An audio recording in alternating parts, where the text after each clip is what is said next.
जायसवाल मैं कहती हूँ आउटस्टैंडिंग खिलाड़ी हैं और उन्होंने आप अगर देखें भी तो उन्होंने 58 किया है, ठीक है। और ऐसे खिलाड़ियों को की ज़रूरत है हमें। हर गुजरते दिन के साथ एक नया सरप्राइज आएगा और वो अब कंपलसरी है। आप देखें मैनचेस्टर, पहले गाबा का घमंड टूटा, फिर बर्मिंघम का घमंड टूटा, अब मैनचेस्टर का घमंड टूटने वाला है अनकरीब। देखिए इंडिया मैनचेस्टर में कोई भी मैच इंग्लैंड से नहीं जीता हुआ अभी तक और ये घमंड तोड़ना इंडिया ने। अब देखें बाद में पार्टनरशिप बड़ी अच्छी लगी। केएल राहुल की आप बात कर लें, जिस तरह से वो अच्छा खेल कर गया। फिर आप जायसवाल की बात करें, पहले मैच के अलावा उसका टच हमें नज़र नहीं आया था, तो आज उसके 58 की इनिंग जो थी। फिर आपने स्पेशली बात की सही सुदर्शन की, तो वाकई स्पेशली बात उसी की करनी बनती है कि जहाँ पे देखे केएल राहुल आउट हो गया, उसके बाद आप देखें शुभमन गिल आउट हो गया, तो उसने अच्छा साथ निभाया जायसवाल का। और बाद में ऋषभ पंत के साथ भी अच्छा उन्होंने खेला। ऋषभ पंत भी इंजर्ड होकर चले गए, तो मेरे ख्याल सही सुदर्शन को बिठाना वो कहीं ना कहीं उनका सही फैसला था या गलत, वो खुद जाने।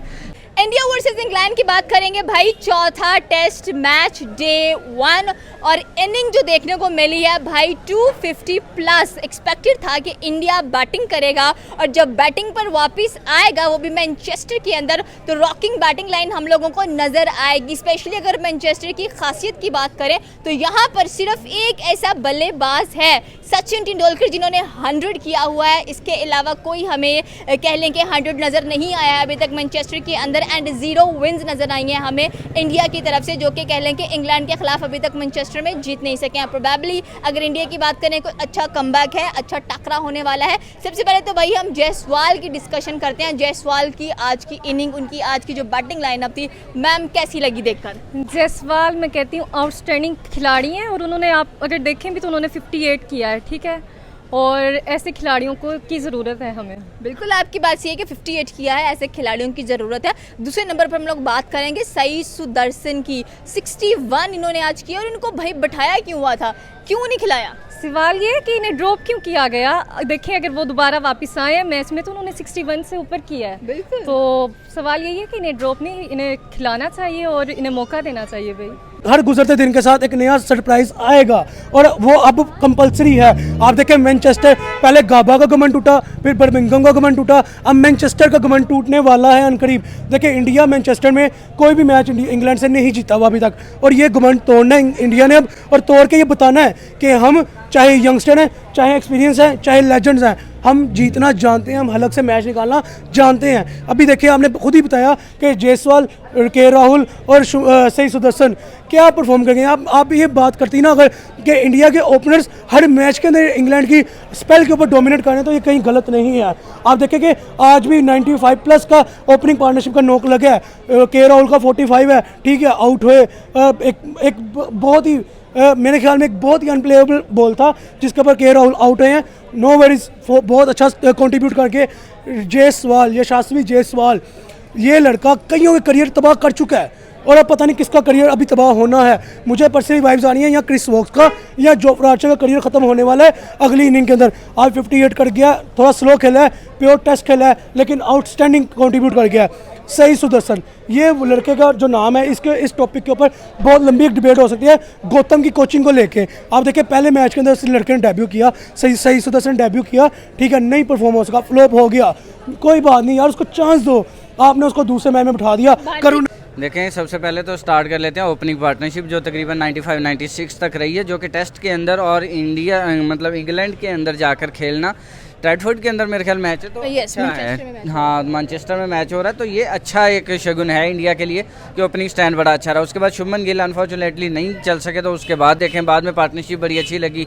केएल राहुल की आप बात कर लें, जिस तरह से वो अच्छा खेल कर गया। फिर आप जायसवाल की बात करें, पहले मैच के अलावा उसका टच हमें नज़र नहीं आया था, तो आज उसके 58 की इनिंग जो थी।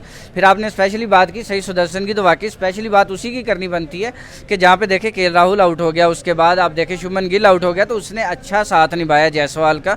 और बाद में ऋषभ पंत के साथ भी अच्छा उन्होंने खेला। ऋषभ पंत भी इंजर्ड होकर चले गए, तो मेरे ख्याल सही सुदर्शन को बिठाना वो कहीं ना कहीं उनका सही फैसला था या गलत, वो खुद जाने। लेकिन करण नायर को उन्होंने मौका तो देना था ना कहीं उसकी जगह पर आकर, वो भी नहीं परफॉर्म कर सके। तो मेरे ख्याल में आज की सही सुदर्शन की इनिंग जो है वो करियर की तरफ उनको लेकर जाएगी। अगले इसी मैच की सेकंड इनिंग पड़ी है और 5वां मैच पूरा पड़ा है, जो कि डेफिनेटली सही सुदर्शन ही खेलेगा। तो मेरे ख्याल इसके अंदर एक आध सेंचुरी या दो सेंचुरीज अगर वो कर देता है तो कहीं ना कहीं उसके करियर के ऊपर एक अच्छा मैनचेस्टर के अंदर रिकॉर्ड है कि सिवाय सचिन तेंदुलकर के अभी तक कोई भी सेंचुरी नजर नहीं आई है। सो वी आर एक्सपेक्टिंग कि इंडिया कोई ना कोई रिकॉर्ड ब्रेक करेगा। देखें इस इनिंग के अंदर तो मुझे नहीं लग रहा, ऑनेस्टली स्पीकिंग। मैं सही सुदर्शन से एक्सपेक्ट कर रहा था लेकिन वो 61 के ऊपर आउट हो गए, ठीक है। ऋषभ पंत से अगर हम एक्सपेक्ट करें तो वो जो तेज़ खेलने वाला लड़का, तेज़ खेलने वाले के वैसे ही 40-50% जो है वो चांसेस कम हो जाते हैं सेंचुरीज़ की तरफ, क्योंकि इतना मार्जिन होता नहीं है।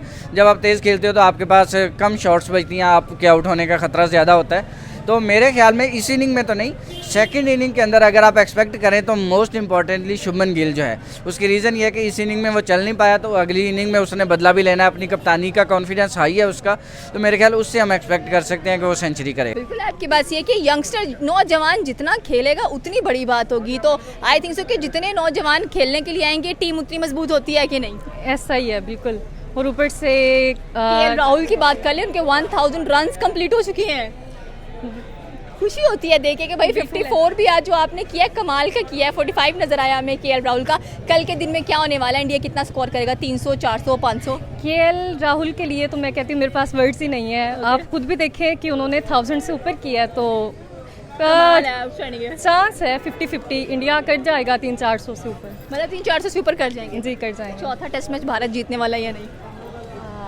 भारत 50-50 चांसेस है। 50-50 चांसेस है। 50 चांसेस है। टीम भारतीय टीम फ्लॉप होती है तो टॉप पे जाती है। एग्जैक्टली अव्वल तो फ्लॉप होते नहीं है प्लेयर्स, अगर फ्लॉप होते भी हैं तो ऐसा कमबैक करते हैं, ऐसा बाउंस बैक करके आते हैं कि यार आप तारीफों के फुल बांध सकते हो।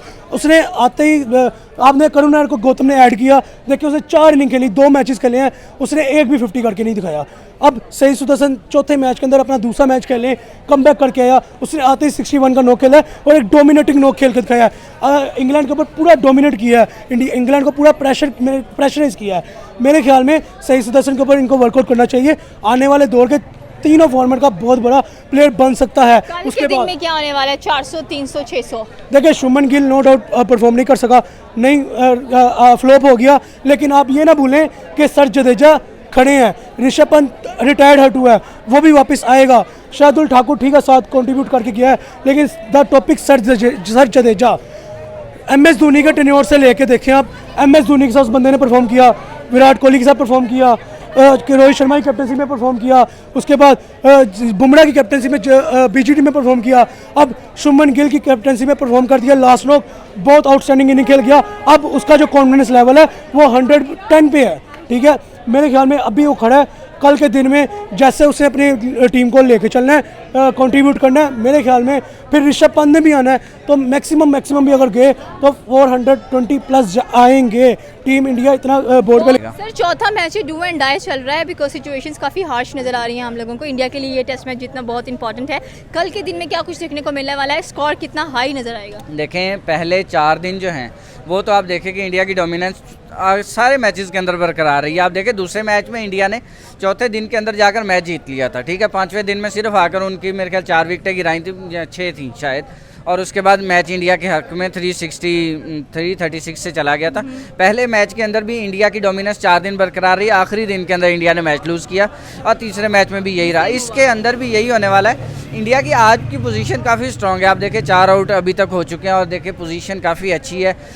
ऋषभ पंत ने अभी वापस आना है और अगर इंडिया जो है वो 300 प्लस इनिंग कर जाता है और उसके बाद ऋषभ पंत वापस आते हैं इंजरी से और अराउंड अगर 50 भी वो कर गया तो इंग्लैंड के लिए काफ़ी टफ टारगेट होगा 350 मेरे ख्याल इस पिच के ऊपर। सर बिल्कुल आपकी बात सही है क्योंकि एक्सपेक्टेशंस काफ़ी हाई हैं इस बार भारतीय टीम के साथ कि ये टेस्ट मैच जितना बहुत इंपॉर्टेंट है इनके लिए। आपने ऋषभ पंत की बात की है, हमें इंजर्ड होते हुए दिखाई दिए, तो आई होप सो कि जब कमबैक हो तो कमबैक अच्छा हो उनका और इंडिया की टीम के लिए एक अच्छा स्कोर बिल्डअप करते हुए दिखाई। डेफिनेटली लोग जो हैं वो केएल राहुल को क्लच प्लेयर के तौर पे मानते हैं, बहुत अच्छा प्लेयर है, लेकिन अगर मेरा फेवरेट टीम इंडिया के 1000 रन भी कंप्लीट, हाँ वो भी हो चुके हैं, उन्होंने रिकॉर्ड भी कंप्लीट कर लिया है। तो मेरे मोस्ट फेवरेट्स के अंदर जो इस वक्त टीम इंडिया खेल रही है उसके अंदर फर्स्ट पे जायसवाल आ जाता है, फिर ऋषभ पंत आ जाता है, ठीक है।